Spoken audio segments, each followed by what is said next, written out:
I'm more leaning towards a Parker win. I'm looking at the Hooney fight, and I do think that is kind of a bad omen. I think Parker could shake off most of what Wardley's landing. I give him zero chance against Josie Parker. I'm going for a Parker decision, possibly late stoppage. Oh, sorry. Sorry. Oh, I'm sorry. Don't hurt me. Sorry. I'm sorry that I'm alive and a bender. Yes, in the great words of Bob Arum, I know shat all about boxing. But we knew that already. I'm a mug who gets them all wrong, but fuck it, I absolutely love it. Anyway, I am honestly buzzing to apologise to Big Fab because he is the man. As you can hear, I've lost a bit of my voice because I was there Saturday night, and when he won, I went fucking mental. And in a nutshell, he's just ridiculous, ain't he? Never mind Canelo, Fury, AJ Usyk. This is the inspirational story for all the young ones and budding boxers out there. No matter how late you get to the game, no matter how unattainable it may seem, Big Fab has shown it can be done. I mean, it's massively inspired me. I might lace them up myself, fuck it. I know I've got the reflexes and speed of a fucking turtle, but still, he's got me all fired up, so let's have it. Who wants it? Wings of Redemption? Boogie? You're both on notice. Anyway, but before we talk about the future and all that, let's address the elephant in the O2. Howard. So yes, I won't lie, as soon as I saw him in the ring, I thought, oh bloody hell, here we go. And true to form, he causes a bit of a stir once again.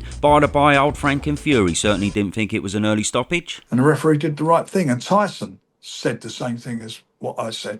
It was stopped correctly at the right moment in time. You know, some of these people who've gone on about it and banging on about it online, what do they want to see him go out on a stretcher? Well, the referee, late stoppage for my money, took too many punches. The referee was a little bit slow jumping in. I know it's a world title fight and they've got to give both boys a chance, but Joe was well beaten, and for me he took 10 seconds too much punishment there. Well, okay, fair enough, but then again, if we're going by that rhetoric, then...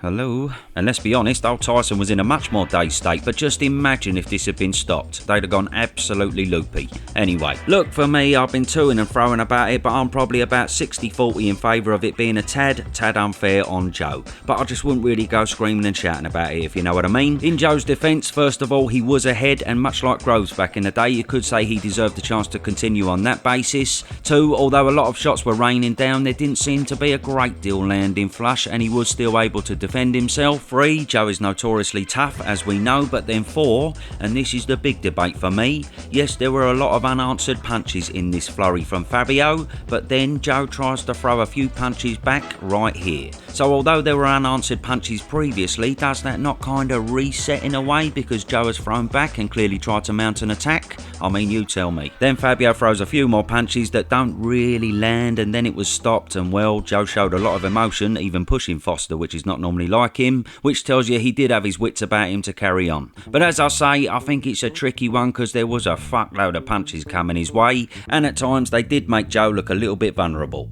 So I don't know. The thing is though, if it were any other referee but Big Howard, would there be as much of a fuss made about it? Maybe not. And also Joe's face was a bit mashed up, so that would have played on Howard's mind as well. So yeah, I can kind of see it from both sides, but look, in a fight of that magnitude, ahead on the cards and with 1 round to go, I feel like Joe probably did deserve to see the end or go out on his shield. But it is what it is. At the end of the day, Fabio just done what he needed to do, and he was brilliant. You see, with Joe, he's just not the type of bloke to scream and shout, so the board be a right fucking baby about it, because he's a great bloke, a throwback fighter who says well done, shakes hands and then moves on. However, in this instance, I suppose you could say that is to his detriment really, because if he and Andy Lee had made a big song and dance about it on the mic to the crowd, then we'd probably be sitting here now with a rematch in the works. Put it this way, if that was Fury with Frank beside him, or AJ with Eddie Hearn in the ring, we'd be getting a rematch instantly.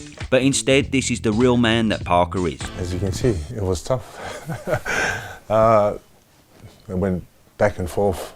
The ref saw too much and stopped the fight. I thought I could continue, but yeah, the ref did his job, and what can you do? Just got to accept it and move on, you know.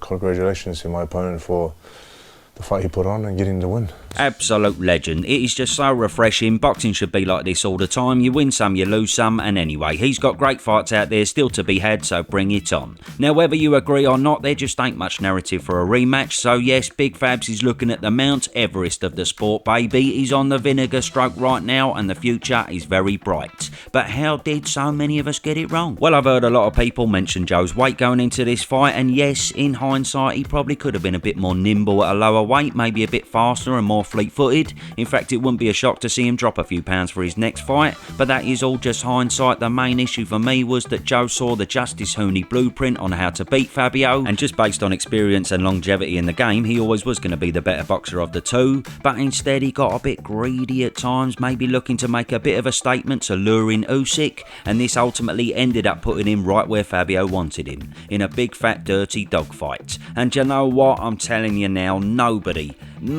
in the heavyweight division, fucking nobody, beats this man when it comes to a big fat dirty dogfight. His chin, his powers of recovery, his demon-like nature to throw back when he's under the cosh is absolutely unmatched. He's like fucking Neo in the Matrix when all them Smithies are coming at him, just going completely tits. We knew beforehand Joe didn't want to find himself in that position, but he inevitably did, and in the end he paid the price. So he'll probably be kicking himself now thinking, maybe I could have approached it like I did the Deontay Wilder fight and been a bit more cautious, relying on my boxing, especially when he was ahead going into the championship rounds. But hey ho, he went for glory and it became his downfall. For the record though, had he fought him like he did Deontay Wilder, it wouldn't have been as brilliant of a fight as it was. So yeah, thank fuck he didn't. Anyway, by the by, of course I'm not taking anything away from Fabio here though, because in the early rounds, even though he lost a few, he still to me fully looked like he belonged at this level. I just didn't expect it really, because he looked to be a clear level below in the Justice Hooney fight, but then again, maybe me and others were a little bit blindsided by that fight, because one thing to remember is that Fabio was actually training for Big Knockers Miller all throughout camp, and when Hooney was drafted in for a couple of weeks to go, that was a world away from what he prepared for. Just a fault. But yes, credit where credit is due, he was solid all night, he never really looked to be in any major trouble himself, and I know he never put Joe down, but to be able to wobble him a couple of times like he did just cemented that this man has got some scary power, as we already know. Plus, have a look at the speed in which he dodges some of these shots and counters, it is frigging tremendous. Clearly him and Ben have worked hard on that in camp and it really does show. So regardless of the controversy, he took the bull by the horns in the 10th and 11th round. He just would not be denied, so much so that he almost punched himself out. But that's what champions do, and there is nothing else to say other than hats off, he is the real life Rocky. But now, what we saying about the cat? I mean, not just the cat, but old Danny Dubious has also been linked. But just before we delve into that, very quickly, a big fat thank you to today's sponsor, Big It Up for Fume. Now, we all have bad habits and they're hard to shake, but Fume is here to replace that bad habit and help you break away from it. I don't know if you know about the flavoured air movement, but Fume is an award-winning flavoured air device which has no vapour, meaning you can use it anywhere. It contains no nicotine, so it's not addictive, and it uses non-toxic flavours in its cores, making it a perfect guilt-free alternative. It just don't get any better than their latest and most premium product yet, Fume Solano. Plus, there's no batteries, no cables and nothing to charge, which is a right result, and you're not limited to just one flavour because there's a range of belters to choose from. In fact, Fume is double clever because the flavours can mimic that throat hit without the need for actual vapour. By the by, I'm a big fan of the crisp mint flavour and orange vanilla, those two are crackers, and it's also built with calming benefits, magnets and metals that snap and click for all you fidgeters out there. Terrific stuff. So join the thousands of people who have replaced them bad habits with Fume, and if you order the journey pack using my code PROPER, you'll get a free Fume topper. Go to tryfume.com/proper or scan the QR code on screen to grab yours today. So anyway, after the Hooney fight, I was watching my old favourite, Mr. Hall of Fame 80,000 at Wembley, and when he was talking about Fabio's electric finish against Hooney, I thought it was a bit harsh when he said this. And actually thinking about that, Fabio Wardley, Anthony Joshua, I think Anthony Joshua would be terrified of Fabio Wardley's power for a start. Yes, big words from Carlos, but you know what? He's bang fucking right. Let's be fair though, it's not just AJ. Now everyone is going to feel that way when they're in the ring with this man. Not only does he have frightening power, but it's the fact that even when he's hurt, he's just as dangerous. So you're going to be shitting yourself when you're in range, because even if you've got him on the ropes, a million Hail Marys are going to be flying right back at you. We've all been likening him to Wilder from back in the day, but let's be real, he's miles better than Wilder, because he does have a lot of good fundamentals. Wilder's were fucking terrible, but much like Wilder, his kryptonite still seems to be getting outboxed at times. And I suppose this leads us nicely on to Alexander Usyk. Now first of all, will Mr. Usyk even take this fight or will he vacate? Well, I mean, he should take it, but who knows? Usyk is moving a bit mad ting these days, you know what I mean? A while back he wants to fight Fury, but now all of a sudden he don't. He was talking to Tony Bellew about retiring, but now he's saying he wants to fight till he's 41, so he's got us all a little bit skew with at the minute whilst he's on his break. But hopefully we do see this fight, because Fabio 1,000,000,000% deserves it. And outside of Caballero, for obvious reasons, and De Talma, although to be fair he's still a bit of a way off really, he hasn't fought enough good contenders yet, Fabio really is looking like the only other man who could cause the genius Ukrainian some problems. I'm not saying he will.